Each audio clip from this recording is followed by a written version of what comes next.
Here we're going to find out the self-inductance of a solenoid.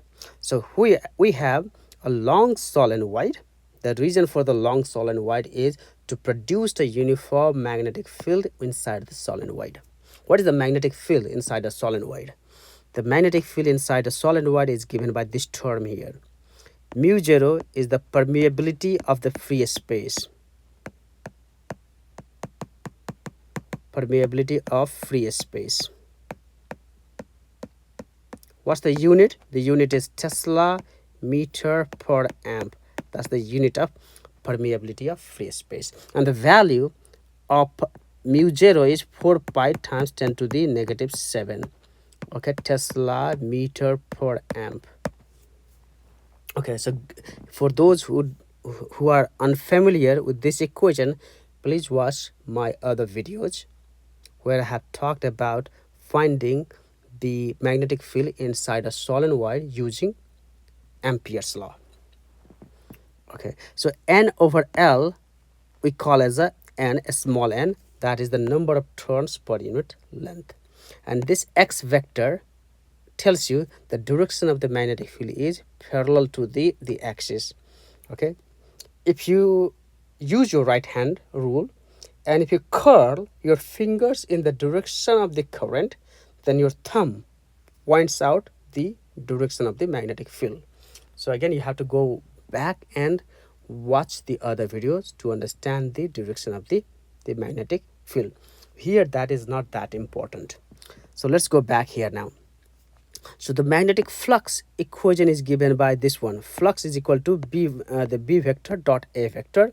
And because here we have the loops that produces the magnetic field, so the total flux passing through is given by N times B vector dot A vector, because we have N number of turns. And because B vector, that's the direction of the B vector, and for each cross section area, the area vector is also in the same direction as the B vector.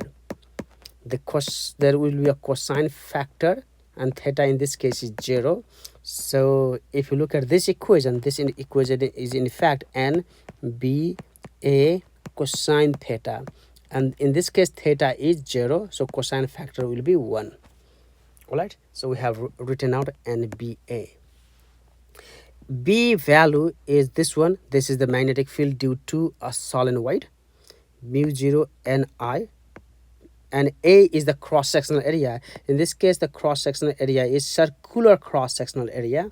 So we have the area as a pi r squared. That's the area of a circle. Okay, so if I rearrange all the terms, that's the magnetic flux I get. And again, r is the radius of the solenoid. So by definition, the mutual inductance is given by the flux passing through this solenoid divided by the current. That's the definition of self-inductance. So here we have the self-inductance 5 over I. 5, we already got this one. And remember, this is the magnetic flux divided by the I, and that's the final equation.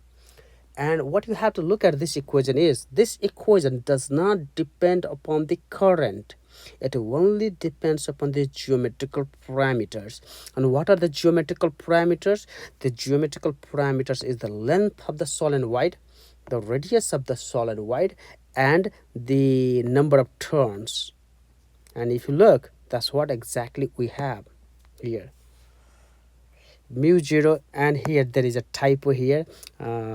Sometimes I have written down the small r, and for some reason I have written down the capital R. So in fact this has to be a small r. So let me correct this one right away.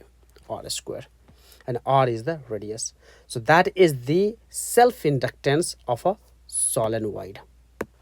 Okay, so in the next video I'm going to talk about the mutual inductance of two coils, and I will see you in that video. Again, if you have any question, write down in the comment section below. Thank you very much.